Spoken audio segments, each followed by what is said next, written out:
Hello everybody and welcome to this week's edition of the Divine. Our topic for this week is going to be communication strategy.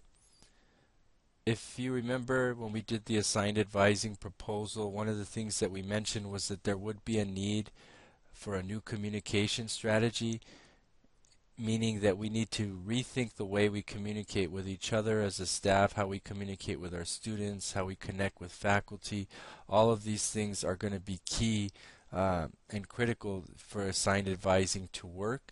And so given the college's announcement last week that we are going to be transitioning from Outlook to Google, I thought this would be a good time to address that, since many of these changes that we're seeking to make regarding our communication strategy are going to be funneled through Google. Google is going to make these things possible. So as I mentioned before, there was an announcement that came out last week in the app Pima News that the college will begin migrating employees from Outlook email to Gmail accounts sometime in mid-March. There's going to be college-wide training that's going to take place or starting early in March, and then they will begin moving segments of the college out of Outlook and into Gmail, beginning on from March and probably continuing on through the summer. It's going to take a while to get everybody transitioned over and to work out all of the bugs. This is significant. This is not just a matter of the college changing, our email provider. It's going to make possible. There's a whole new world of possibility in terms of how we communicate with our students, how staff communicates within the organization, how we're able to connect with faculty, how we're able to store knowledge and search for it, retrieve it. A lot of things are made possible by this switch to Google, and we're going to talk about that later on in the update. So what I thought I'd do before we address that is talk specifically about give a progress report basically and say how some of the things that we've implemented with respect to assigned advising, how is that going so far. And to do that, I wanted to take a look at the service numbers from CUNAMI. So I pulled a report earlier this week and we looked at the total number of students that we served both this January and last January. In January of 2014, as you can see in this slide, there was 1,293 students total that we served last January, in January 2014. This year, January 2015, 2,130 students. That's a 64% increase in the number of students that we served this year. If you want to take a look at, how does that break down in terms of the actual areas where we help students, self-help accounted for 2% of the students that we served, Express 38% of the students. This was the area, as you can see here, that the most students that we served came through Express, and that's significant because Express is one of the areas in particular that we were underreporting before we made these changes. Financial aid accounts for 24% of that 2,130 students, and advising accounts for 35% of that number. Drilling down a little bit deeper, you can see the advising number specifically in 2014, we served 378 students. This year, 756 students. That's a 50% increase in the number of students that we saw going through advising. Express in 2014, 595 students. This year, 2015, we saw 811 students, a 36% increase in the number of students that we served. Probably most dramatically in financial aid, 236 students last year. This year, 518. That accounts for a 119% increase in the number of students that we moved through a financial aid staff station. So what these numbers suggest is that our efficiency is going up as a result of the changes that we made, the adjustments that we made to our service center. In other words, getting that CUNAMI receipt printer installed up at the welcome desk, funneling everything through the welcome desk and triaging from there. All of these things have resulted in a better ability for us to track our data and also for us to route students to the appropriate area more efficiently. We're getting students in and out of the center more quickly, and you can see that through our abandoned student rate. If you take a look in 2014, we had a 15% abandon rate. That means, 15% of the students that came in last January gave up and they ended up leaving the center because they weren't served quick enough, or who knows what the reason is, but 15% of them left before they were served. This year it went down to 9%. That's a 43% decrease in the abandon rate, which is great because we served pretty much twice the number of students this January than we did last January. So even though we served more students, our abandon rate went down 43%, and that basically points to the fact that our system is working.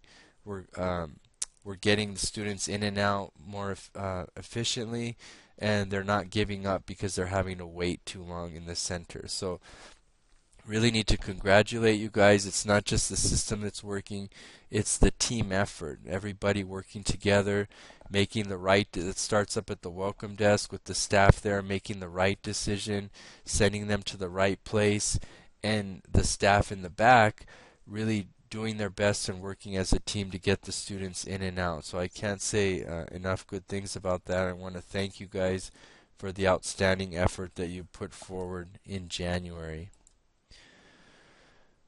The next update is on the self-help area, and I have a proposal for you that I'd like to get your opinion on. One of the things that I'm noticing, and also from feedback I'm getting from the staff, is that this continues to be the area where there's the most confusion and where we still are not quite sure what are you supposed to do when you are assigned to self-help. One of the things that I'm noticing is that perhaps we do not need a desk station to run to do self-help. We can free up an entire desk station simply by making self-help something that we do strictly off of the iPad. As I mentioned in the last update, everything that you can do at a staff station you can do from an iPad in terms of routing students in Qnami. So my suggestion is going to be that when you are assigned to self-help, you'll use an iPad. Everybody that's working self-help should have an iPad. They'll be logging students in Qnami on the iPad, and if need be, printing tickets from the iPad. That's going to be my suggestion. I'm going to put out a survey and see what you guys think. If the majority of you feel that's a good idea, then we'll make that switch. And what I think I will do for the next Divine edition or episode is focus strictly on self-help and going over it in great detail and spelling out exactly what should be happening when you are assigned to self-help, because this is the area of all four areas: advising, express, financial aid, and self-help. This is the one where we need a little bit more clarification and defining what needs to happen there. We can make our most improvements here at the self-help station. Okay, so more information on that to come.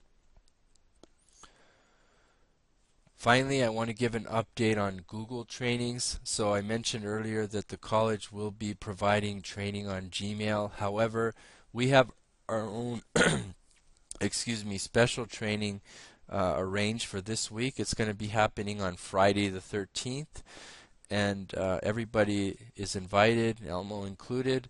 There will be a training given by Sean Mendoza. He works at District IT, and Fernando and I had arranged for him to do this training all the way back in December.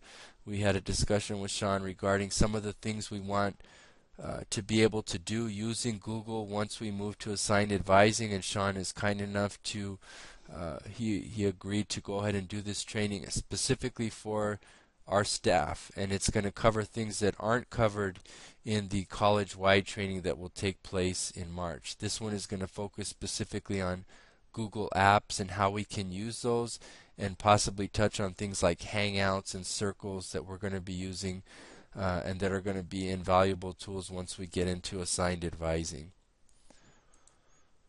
And then as the second part of that, again in March, next month there will be a college-wide training specifically on Gmail. Once everybody has gone through that, we will be cleared and most likely phased out of Outlook and into Gmail. Okay, so now getting on to the communication strategy component that I mentioned earlier. What you're seeing here is a picture of a state-of-the-art communication circa World War I, World War II. This is how soldiers communicated on the battlefield back then. They didn't have radios. They didn't have things that could long-range radios and things. So a lot of times, what they would use is these passenger pigeons, or perhaps they did have radio, but they didn't want the message to get intercepted. So this was one of the ways that they would send messages back and forth through these carrier pigeons. So as strange as this may seem to us now, this was World War I communication. This is a way, that soldiers were able to stay in contact with one another and relay important messages. Eventually, they did do away with that, with the advent of better radios, and it was a good change because from what a lot of the soldiers were saying, the reception was oftentimes foul. So one of the things that I wanted to touch on is, that was old communication during World War I, and then the country moved to better forms of communication. What we're looking at here, email, has served us in the business world for quite a long time. This is the standard way of communicating. But in a real sense, with some of the things that we get with Gmail and a lot of the social media type platforms, this represents old communication in the business world. There are a lot more tools available to us now. Of course, email is not going to go away. It's an essential part of the way we communicate. But there are other things that we need to consider that will enable us to communicate better with our students and staff. So the new communication is represented by Google and this switch that the college is making. We're going to spend a little bit of time talking specifically about 3 ways that Google will help us enhance our communication strategy when we move to assigned advising. Okay, 3 of the things that I think we really need, or that Google is going to provide for us when we move to assigned advising. Number 1 is that it will provide essentially a communication hub, a central place where we can go to communicate with other staff and our students, to get updates, to research things, to look up important information. It will serve as a communication hub. Secondly, it will serve as a collaborative space, a place where you can go to work on documents with other staff members. And finally, as a knowledge management tool. One of the things that the college really lacks is a knowledge management tool, something where we can almost like a library, stock and record important pieces of information that we can all consult as a resource. And hopefully Google will provide us with some of these capabilities. So in terms of a communication hub, as I mentioned, email is an important way of communicating within the organization, but it's not the only way we should communicate. A perfect example of that is, occurred to me as a result of the upgrades that we're making to our testing center. Because they're doing these upgrades, we had to move testing over to room A110. There is not a phone in there. So when I need to get in contact with somebody in the testing center, there really is no other way other than to walk over there, because there's no way to call over there. Now, Rachel, who often is working in the testing center, was also on the Google pilot along with me and Dr. Parker and a few other people at the campus.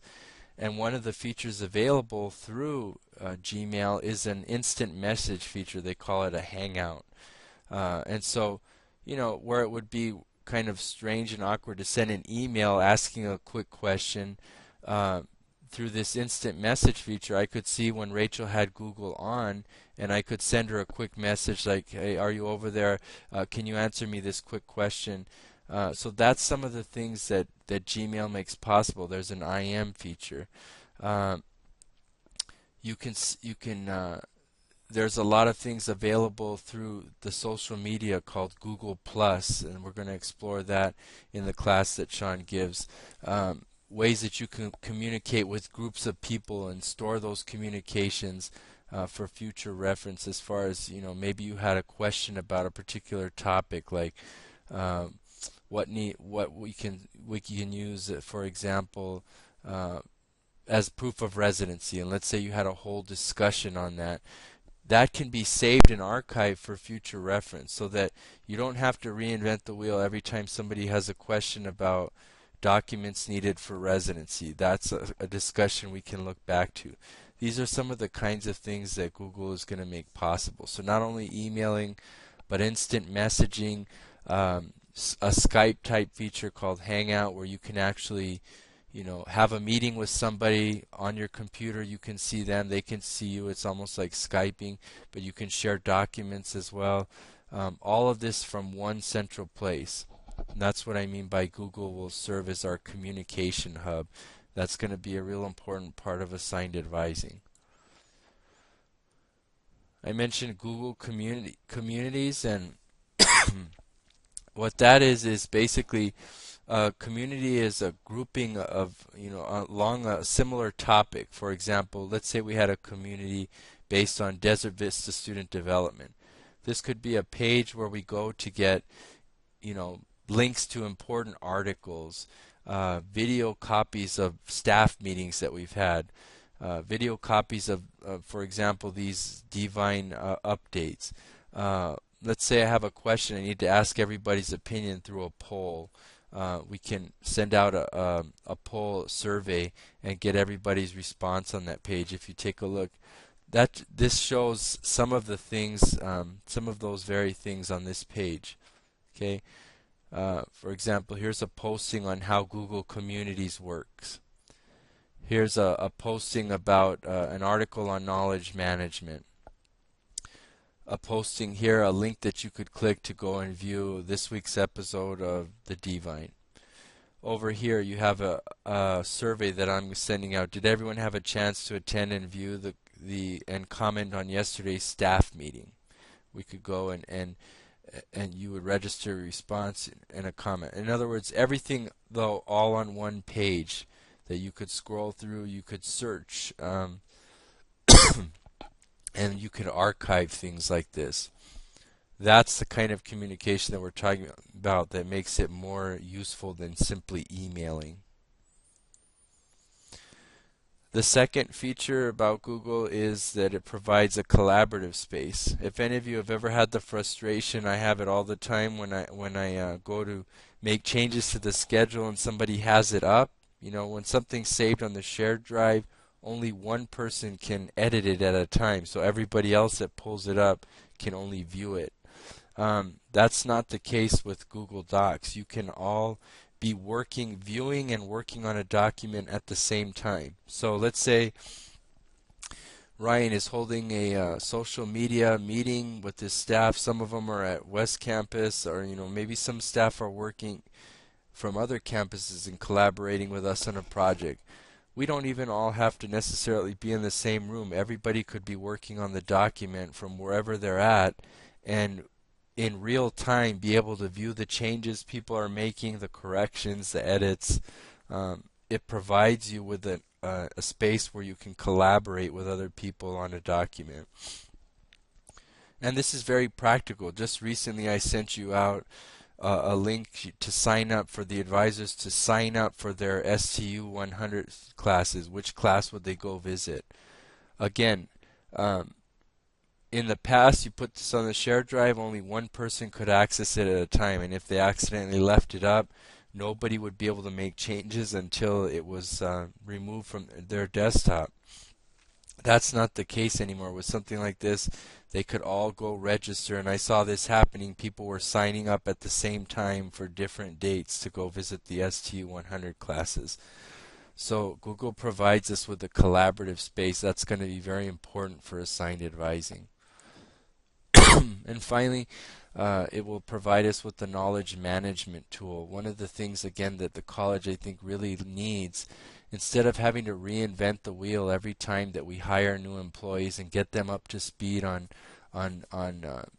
things here at our center and how Desert Vista, the history at Desert Vista and of our Student Services Center, there will be ways to store that knowledge within Google, so that if we have a staff meeting, we record it, we can save that on a in either in Google or on YouTube.